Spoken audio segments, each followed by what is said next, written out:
This last June, I joined Extension as a new Open Campus Juntos program coordinator to serve Marion and Polk counties and their mission to meet the needs of our communities in college and career readiness, degree completion, and economic and community development. Latinos in the United States are the largest growing racial ethnic minority. In Oregon, we account for 13% of the population. Oregon's educational system reflects these trends as 24% of students in kindergarten through grade 12 are Latinx. There are more of us, and even though Latino enrollment is growing, the achievement gaps persist. Latinx students still continue to have the worst graduation rates compared to other students. We continue to have the lowest numbers in college enrollment, college retention, and degree completion. Only 12% of Latino adults have a 4-year degree or higher, compared to nearly 1/3 of white adults. I become part of that 12%, and by luck.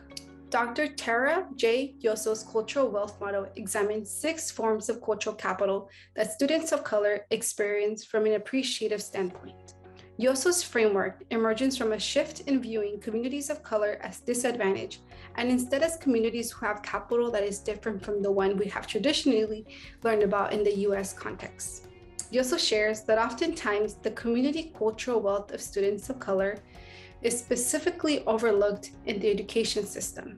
And it reinforces that when the cultural wealth from communities of color is acknowledged, we find that they hold rich cultural capital that can positively contribute to the education system.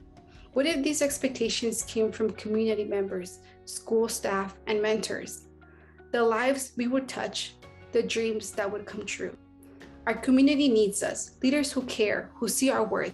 We must continue to acknowledge the breadth and depth of experiences that communities of color bring to spaces like OSU and across Oregon.